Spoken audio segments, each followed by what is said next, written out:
Hello everyone, welcome to ISPCS Motivation, and today is day 3 of our new initiative for the 69th BPSC, that is 5 MCQ a day initiative. And as you can see, today we are going to discuss MCQ on geography. So without any delay, let's start our session. Question number 1. It says which of the following countries share a border with Black Sea. आपको बताना है ये जो दिए हुए countries हैं Romania, Turkey, Moldova, Belarus, इनमें से कौन से कंट्री जो है वो ब्लैक सी में अपना बॉर्डर शेयर करते हैं. ठीक है दोस्तों, तो जल्दी से वीडियो को पॉज करें और अपना सही आंसर मार्क करें. ठीक है, now let's discuss the answer. तो रोमानिया जो है, रोमानिया करेक्ट है. रोमानिया बॉर्डर शेयर करता है. टर्की भी देखोगे आपकी सदर्न बॉर्डर पे टर्की है ब्लैक सी के, ये भी करेक्ट है. मोल्डोवा एक लैंडलॉक्ड कंट्री है. अभी मैप में हम लोग देखेंगे कि ये यूक्रेन के पास तो है, लेकिन ब्लैक सी के पास है, लेकिन लैंडलॉक्ड है. बेलारूस भी जो है वो ब्लैक सी से नहीं शेयर करता है. तो करेक्ट हमारा जो आंसर हो जाएगा दोस्तों 1 and 2 only, that is option B.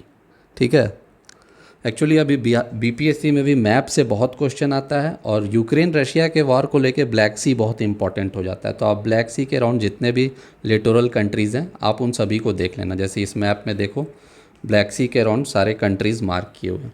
अगर आपको याद करने के लिए कुछ मतलब शॉर्टकट चाहिए तो उसका एक शॉर्टकट जो मैंने याद किया है वो है बर्गर टी. ठीक है, इसमें बर्गर के स्पेलिंग में ई नहीं रहेगा, बर्गर टी. ठीक है, ये जो है शॉर्टकट है अपना, अगर आपको याद रखना है कि हाँ कौन कौन से ब्लैक सी के लिटोरल में है. देखोगे B for Bulgaria, U for Ukraine, R for Romania, G for Georgia, R for Russia and T for Turkey. तो ये एक शॉर्टकट है, आप इसे याद रख सकते हो. और देखो ये मोल्डोवा जो ऑप्शन में था, ये देखो ये लैंडलॉक्ड है, ये नहीं है. ये बेलारूस भी नहीं है. तो ये सारे कंट्री जो हैं नहीं शेयर करते हैं. और ये सब देख लो आप, लोकेशंस भी कुछ है, कीव है, खार्किव है, डोनेस्क है, ओडेसा है. तो आप ब्लैक सी के जितने भी सराउंडिंग रीजन्स है उसको अच्छे से मार्क कर लेना. ठीक है, ये आपके एग्ज़ाम के लिए बहुत इंपॉर्टेंट हो जाता है. Now let's move on to question number 2.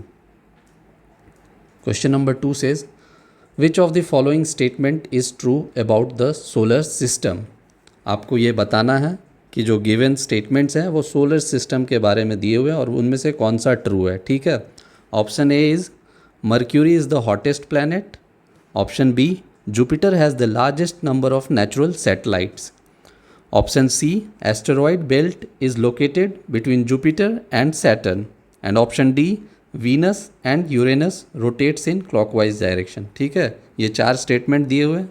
आप जल्दी से वीडियो को पॉज करो और मार्क करो कि कौन सा स्टेटमेंट सही है. तो आइए एक एक करके अब देखते हैं चारों स्टेटमेंट को कि कौन सा सही है कौन सा गलत है. ठीक है, first A mercury is the hottest planet. ये जो हमारा स्टेटमेंट है ये गलत है. क्यों? ऑल्दो मर्क्यूरी जो है वो क्लोजेस्ट है सन के, ठीक है, लेकिन जो हॉटेस्ट प्लैनेट है वो हमारा वीनस है. एक्चुअली वीनस के चारों तरफ जो उसका एटमॉस्फेयर है उसमें CO2 का क्वांटिटी बहुत ज़्यादा है. इसके कारण से क्या होता है कि हीट ट्रैप हो जाता है. तो इसलिए वीनस जो है वो हॉटेस्ट प्लैनेट है. Option B Jupiter has the largest number of natural satellite. नहीं दोस्तों, ये भी गलत है. लार्जेस्ट नंबर ऑफ सैटेलाइट आप देखोगे तो वो सैटर्न के पास है. ठीक है, अप्रोक्सीमेटली 145 सैटेलाइट है सैटर्न के पास. ठीक है, ये वेरी करते रहते हैं. उसके बाद फिर जुपिटर के पास है और उसके बाद फिर आप जुपिटर के बाद फिर यूरेनस और उसके बाद फिर नेपच्यून के पास है दोस्तों. और मार्स के पास 2 सैटेलाइट है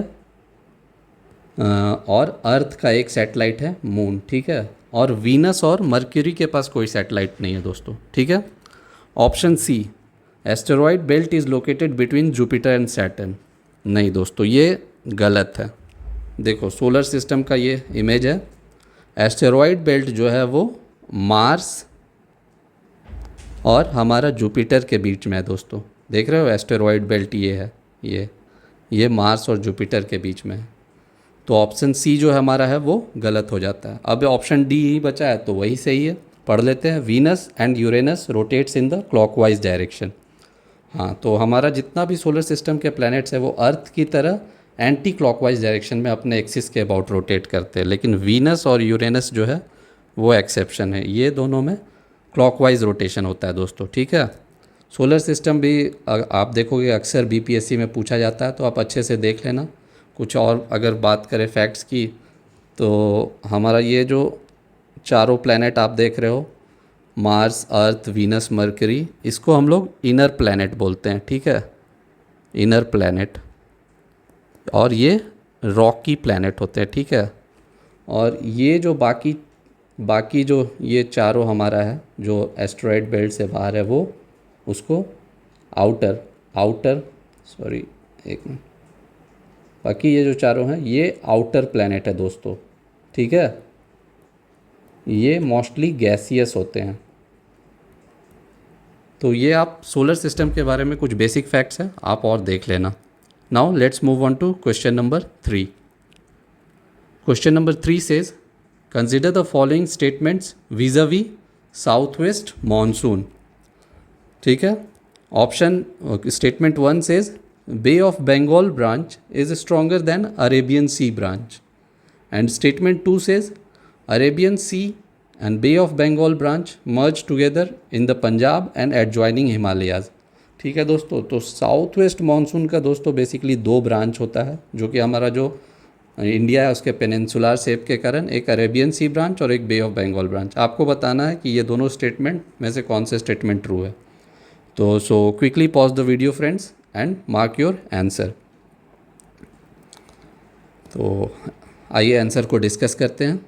first statement says bay of Bengal branch is stronger than Arabian sea branch. नहीं दोस्तों, ये स्टेटमेंट गलत है, ठीक है। जो अरेबियन सी ब्रांच है वो स्ट्रॉन्गर है बे ऑफ बंगाल ब्रांच से, ठीक है। Statement 2 Arabian sea and bay of Bengal branch merge together in the Punjab and adjoining Himalayas region. ये स्टेटमेंट हमारा सही है। तो करेक्ट ऑप्शन कौन सा हो जाएगा हमारा दोस्तों? Option B, that is 2 only. South west monsoon बहुत इंपॉर्टेंट फिनोमिनन है इंडिया के ज्योग्राफी के एस्पेक्ट से, इसलिए इससे भी क्वेश्चंस आप देखोगे अक्सर पूछे जाते हैं। तो आप इसके भी इंपॉर्टेंट फीचर्स को ज़रूर याद कर लेना। अगर मैं कुछ इंपॉर्टेंट 1-2 फैक्ट्स बताऊं तो इंडिया में 75% ऑफ जो रेनफॉल है वो इसी के साउथ वेस्ट मानसून के कारण ही होता है, इसलिए ये इम्पॉर्टेंट हो जाता है दोस्तों, ठीक है। आप देखो इस मैप के मदद से भी पता चल रहा है। ये देखो, ये जो हमारा जो पेनिनसुलर शेप है ना, इसके कारण से 2 ब्रांच में बढ़ जाता है। पहला अरेबियन सी ब्रांच, ये अरेबियन सी ब्रांच, और दूसरा बे of Bengal branch.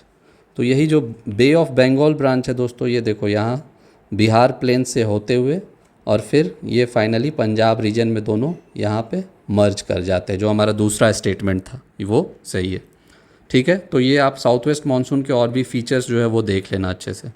Now moving on to question number 4। Question number 4 says, which of the following countries is the largest producer of crude oil in the world? आपको बताना है कि दिए गए countries में से कौन सा कंट्री क्रूड ऑयल का लार्जेस्ट प्रोड्यूसर है। आप देखोगे मिनरल्स से अक्सर क्वेश्चंस रहते हैं बीपीएससी में, तो इसलिए आप वो सारे मिनरल्स के लोकेशंस को देख लीजिएगा। तो जल्दी से वीडियो को पॉज करो और अपने आंसर को मार्क करो दोस्तों, ठीक है। तो आंसर देखते हैं। इस क्वेश्चन का सही जवाब है दोस्तों यूएसए। अगर आपने नहीं पढ़ा होगा तो मोस्ट ऑफ द लोग सोचेंगे कि जो मिडिल ईस्ट कंट्रीज़ है, क्योंकि वहाँ से इंडिया का बहुत सारा ऑयल आता है, तो हमें लगता है कि वो ऑयल रिच नेशंस है। ऐसा हिस्टोरिकली भी पढ़ा गया है, लेकिन एक्चुअली यूएस जो है सबसे लार्जेस्ट, अभी आज के डेट में सबसे largest producer of crude oil है वर्ल्ड में, ठीक है। और सेकंड पोजीशन में फ्लक्चुएट करते रहता है, कभी रशिया होता है, कभी सऊदी अरेबिया होता है, और इराक भी जो है one of the largest producer है दोस्तों। और ये एक्चुअली क्वेश्चन पूछने का कारण ये था, एक तो मिनरल से अक्सर क्वेश्चन आता है, और दूसरा अभी आप देखोगे तो लगातार जो है इंडिया हर मंथ जो है, रशिया जो है इंडिया का लार्जेस्ट सप्लायर बन चुका है। लार्जेस्ट सप्लायर अभी कुछ मंथ से largest supplier of crude oil India का बन चुका है, ठीक है, रशिया यूक्रेन वॉर के बैकड्रॉप में। और ऐसे ट्रेडिशनली जो है हम लोग का सऊदी अरेबिया और इराक ये दोनों जो है largest supplier of crude oil है, लेकिन अभी रशिया बना हुआ है, इसी कारण से डिबेट भी चल रहा है। ठीक है, तो ये हमारा क्वेश्चन नंबर 4 मिनरल्स के डिस्ट्रीब्यूशन से था।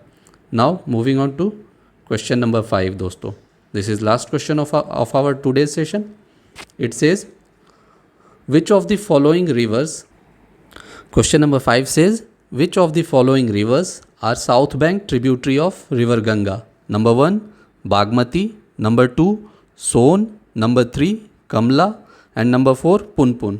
आपको बताना है कि इन सारे रिवर में से कौन से रिवर जो हैं वो गंगा के साउथ बैंक ट्रिब्यूटरी है। दोस्तों ध्यान दीजिएगा, साउथ बैंक। तो जल्दी से वीडियो को पॉज करो और अपने ऑप्शन को मार्क करो। ठीक है, तो आइए इस क्वेश्चन के आंसर को डिस्कस करते हैं। ये सारे रिवर जो हैं वो बिहार के हैं। आप गंगा जो है बिहार का one of the most important river system है, और ये हमारा सिलेबस का भी इम्पॉर्टेंट पोर्शन हो जाता है। तो आइए एक एक करके देख लेते हैं। बागमती जो है दोस्तों वो नॉर्थ बैंक ट्रिब्यूटरी है गंगा का, ना कि साउथ बैंक। तो ये हमारा ये गलत हो जाएगा। सोन जो है, हाँ ये साउथ बैंक में मिलता है, और कमला भी जो है वो भी नॉर्थ बैंक ट्रिब्यूटरी है दोस्तों, और जो पुनपुन है वो, हाँ ये साउथ बैंक ट्रिब्यूटरी है, ये साउथ से आके मिलता है। तो जो हमारा करेक्ट आंसर हो जाएगा इसका option D, that is 2 and 4 only. ठीक है, तो बिहार के जितने भी इम्पॉर्टेंट रिवर्स हैं वो आप ज़रूर कवर कर लेना, इससे अक्सर क्वेश्चंस पूछे जाते हैं। ये देख लो, ये एक मैप है मेजर रिवर्स ऑफ द, जो अभी बात कर रहा था बागमती रिवर, ये बागमती देखो नॉर्थ से आता है, कमला भी नॉर्थ से है, और जो अपना सोन जो रिवर है ये देखो ये साउथ से है। अब पुनपुन हो गया, इसी तरफ फल्गु, क्यूल, अजय, ये सब साउथ बैंक ट्रिब्यूटरी। ठीक है, तो आप मेजर रिवर्स ऑफ बिहार को अच्छे से कवर कर लेना कि हाँ इनके क्या क्या सोर्सेज हैं, कहाँ कहाँ पे जाके ये मीट करते हैं। जैसे अगर मैं एग्जांपल बताऊँ, सोन रिवर आप देखोगे दोस्तों ये अमरकंटक प्लेट्यू से ओरिजिनेट होता है। ठीक है, फिर अगर बागमती की बात करें तो ये नेपाल में ओरिजिनेट होता है दोस्तों, शिवपुरी रेंज में। और ये इम्पॉर्टेंट इसलिए भी हो जाता है कि पशुपतिनाथ टेम्पल जो है दोस्तों ये इसी के बैंक पे लोकेटेड है, तो इसलिए इस पे थोड़ा सा ध्यान देना। कमला भी जो है वो नेपाल में ही महाभारत रेंज में ओरिजिनेट होता है दोस्तों। उसी तरह अगर पुनपुन की बात करें तो ये हज़ारीबाग प्लेट्यू से ओरिजिनेट होता है। तो इसी तरह आप जितने भी इम्पॉर्टेंट रिवर्स हैं उनके बारे में सारे फैक्ट्स को कवर कर लेना, कहाँ से ओरिजिनेट होते हैं, किस एरिया से पार करते हैं, ये अक्सर बीपीएससी में पूछे जाते हैं। So this was our session for today. Thank you.